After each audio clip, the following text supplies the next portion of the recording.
All right, so this is the official answer key for the problems on the study guide. What I'm doing is I'm dividing up the videos into term 1 and term 2 questions, and then I'm going to do term 3 and term 4 in a separate video. So let's start with the first questions from term 1.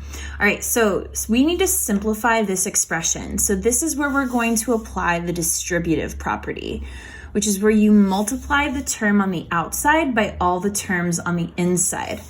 So what this becomes is 3 times x, which is 3x minus, I'm going to keep that minus sign, I'm going to multiply 3 times 5, which is 15. And that is your answer. You don't need to do anything else. You're just simplifying the expression. So let's do the same thing here. We're going to distribute the term on the outside. Negative 2 times x is negative 2x. Now, if we keep this minus sign, we're going to have negative 2 times 11, which is negative 22. So if you think about it, it's almost better to think of this as negative 2 times negative 11, which gives you positive 22, because when you subtract a negative, you get a positive. So I'm going to put a star by this problem because this type of problem is where I see the most mistakes. Okay, so just pay attention if you have a negative sign that you're distributing. Okay, moving on to the next one. We're going to simplify this. All right, this is an expression. We are going to combine like terms. And what I want you to see is that I am grouping together the term and the operation in front of it. So I'm going to combine 4x plus 7x, which is 11x. And now I have negative 2 minus 5. Well, negative 2 minus 5 is negative 7. So some people like to write plus negative 7. I'm just going to write minus 7 because subtraction is the same as adding a negative. All right, this one is actually not on the study guide. It's extra practice because there's going to be a question like this on the test. So this is going to be combining like terms, but we have a distributive problem in the middle. So what I'm going to do is I'm going to distribute this. So the subtracting 4 is the same as a negative 4. So I'm going to make this negative 4 times y, which is negative 4y. And then negative 4 times positive 2 is negative 8. All right, so now I've just cleaned up everything that's here. So I've got 11y minus 4y minus 8 minus 7y. So now I'm going to combine my like terms again. 11y minus 4y minus 7y. And then I've just got this negative 8 all by itself. So 11y minus 4y is 7y. 7y minus 7y is 0. So that all the things with the y just cancel out, and all I'm left with is negative 8, just like that. Okay, let's move down to order of operations. So here we have order of operations, which is PEMDAS. Okay, so I'm going to start with my parentheses. 10 plus 5 is 15. And now I'm going to clean up my exponents. So 4 to the third power is 4 times 4 times 4, which is 64. So 64 divided by 8. Oh my gosh, this pen is dying. Death rattle. So I've got 64 divided by 8 times 2 minus all the way over here 15. So now I'm going to do my multiplying and dividing, whichever one comes first from left to right. So I'm going to start with 64 divided by 8, which is 8. So now I've got 8 times 2 minus 15. So again, I'm going to go with my multiplication. 8 times 2 is 16. 16 minus 15 equals 1. And that is our final answer. All right, I'm going to grab another pen quickly. Rest in peace, pen. You were great while you lasted. Okay. Wabam. All right, fresh new pen. All right, so let's move to our algebraic equations problems. So 8x minus 7 equals 33. So we're going to start by using the inverse operation to solve. I'm going to add 7 to both sides. Now I get 8x by itself equals 40. 33 plus 7 equals 40. 8 times what equals 40? So you can always do the inverse operation, the opposite of multiplying, which is dividing, and x equals 5, just like that. All right, last one. Ooh, it's an algebra problem where we have to use the distributive property. So again, I'm going to distribute. So negative 4 times negative x is negative 4x.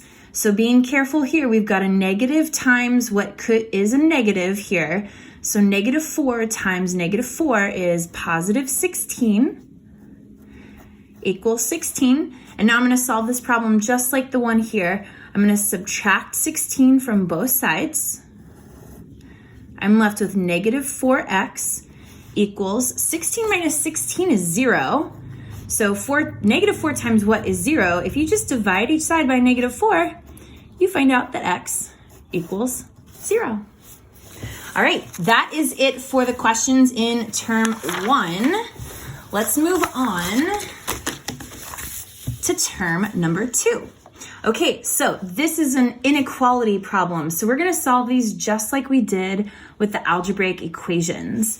So I'm going to start by adding 3 to both sides. So when I add 3 to both sides, I'm left with 9x is greater than 27. And then I divide each side by 9, and I get x is greater than 3. So this is where you would have to graph your solution on a number line.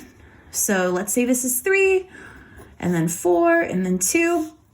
I'm going to use an open circle because x can be any number that's greater than 3, and then I'm going to shade in all the numbers that are greater than 3. So wabam, just like that. All right. Let's go to this one. So I'm going to start by undoing this adding 5. I'm going to subtract 5 from both sides. I'm left with negative 2x is greater than or equal to negative 17 minus 5, reviewing of integers, is negative 22. So now what I'm going to do is I'm going to divide each side by negative 2. So I'm going to put a star by this problem because this is again where I see a lot of mistakes. When you divide by a negative, the inequality sign flips. So when you divide by a negative, the inequality sign flips. So negative 22 divided by negative 2 is positive 11. So now my solution is x is less than or equal to 11. So I've got my number line. This time I'm going to have a closed circle because it can be 11 or any number less than that. And I'm going to shade in all the numbers less than 11, just like that. Okay, moving on to solving proportions. So proportion is two ratios that are equal to each other. So some people just like to use cross multiplication and set up an algebraic equation. What I like to do first is to see if there's any relationship between the two ratios. And I can see here like, oh, I know that 8 times 7 is 56. So this missing value over here is going to be whatever 3 times 7 is. So that means that x equals 21. But if we look at this proportion, that relationship is not as obvious. So I would actually use the cross multiplying method here.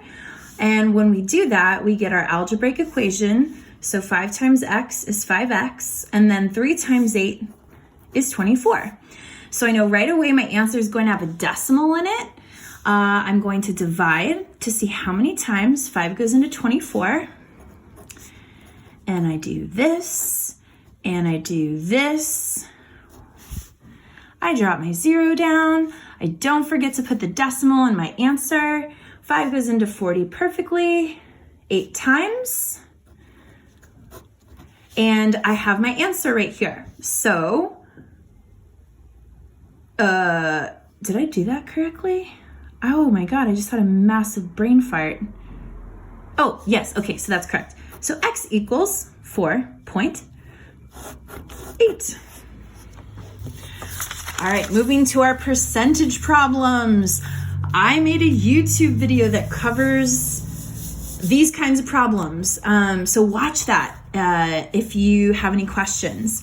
So I'm gonna remind people of this handy dandy ratio, is over of, which is the same thing as part over whole. And you can solve these percent problems using proportions. So 6 is 15% of what number? So if we think about it, 6 is the part. We don't know what the whole is. That's going to be our missing value. And we're given the percent. So we can set up a proportion and solve just like that. Now, what I like to do before I solve proportions is I like to simplify my fractions as much as possible. So what I'm going to do is I'm going to divide these both by 5. So 15 divided by 5 is 3. And 100 divided by 5 is 20. Oh yes, look at that loveliness. I can see the relationship right here. 3 times 2 is 6. So 20 times 2 is 40. So 6 is 15% of 40. Okay, oh my goodness. I wrote, that's not even supposed to be there. Okay, so what is 43% of 22? I like using the multiplication method for this. It is the simplest way to do this. Multiplication method is where you turn your percent into a decimal, just like that. Of means you multiply, and 22, just like that. So what we're gonna do is we're gonna multiply. I'm gonna multiply 43 times 22. You'll notice I'm not gonna include decimals here, just because I know I can add them at the end. Okay, so 6, placeholder, 6 and 8. And now I'm gonna add these together. So 6, 14, 9. So now I'm gonna put my decimal in my answer. So 1, 2, just like that. So what is 43% of 22? It is 9 46/100. Wabam! We are on a roll. Okay, last question for term 2. Oh, I know you're admiring this table that I work on. It's great. It's fabulous. I'll have to do a whole video just about this table that I've been working on. Okay, last question in term 2. 30 is what percent of 80? Here's your keyword, what percent? The percent is missing. You've got your is, you've got your of, you've got your part, you've got your whole. So you've got your part over your whole. 30 over 80. 30 is what percent of 80? When the percent is missing, we set it up like this, x over 100. So again, I like to I like to simplify before I cross multiply. So what I'm gonna do is I'm gonna divide both of these values by 10, and I get 3 over 8. Yes, much better. So now I cross multiply. 8 times x is 8x, and 3 times 100 is 300. And now I'm gonna divide to see how many times 8 goes into 300. And this is going to give me my percent. So 8 goes into 30. The closest we get is 3 times, which is 24. I get 6. 8 goes into 67 times is the closest I get. 56 with a remainder of 4. I add my decimal and drop a 0. And 8 can go into 40 perfectly 5 times. So 30 is what percent of 80? It is 37.5%. Woo! Oh my goodness, this video is almost 15 minutes. If you are still watching, thank you. I appreciate you.